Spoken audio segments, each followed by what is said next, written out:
തൂവലുകൾ പോലും കിളിർക്കുന്നതിന് മുമ്പാണ് ഷാർജയിലെ പക്ഷിച്ചന്തയിൽ നിന്നും സോനുവെന്ന് ഇവർ പേരിട്ട് വിളിക്കുന്ന തത്തയെ ഡോക്ടർ നീതു സ്വന്തമാക്കിയത്.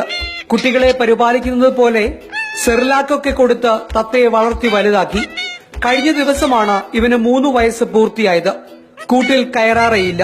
ഫ്ളാറ്റിലെമ്പാടും ഇങ്ങനെ പാട്ടും പാടി പാറിപ്പറന്നു നടക്കും. വീട്ടുകാരടുത്തുണ്ടെങ്കിൽ ദേഹത്തേക്ക് പറന്നു കയറും. പിന്നെ വർത്തമാനവും പാട്ടുമാണ്.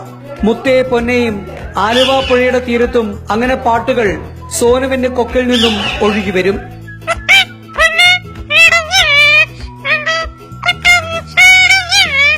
പാട്, ഞാൻ പേടിപ്പിക്കൂട്ടോ. പാട്ട് പാടേ.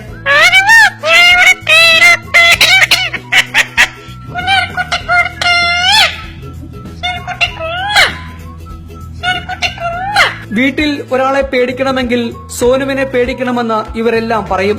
എന്തെങ്കിലും പറഞ്ഞാൽ അതുപോലെ സോനു ആവർത്തിക്കും. മെയ്ഡ് അംബിക ആള് ക്ലീൻ ആക്കുമ്പോഴും വെറുതെ ഇരിക്കുമ്പോഴൊക്കെ എപ്പോഴും പാട്ടുപാടും അല്ലെങ്കിൽ എപ്പോഴും ഓരോന്നൊക്കെ പറയിക്കും.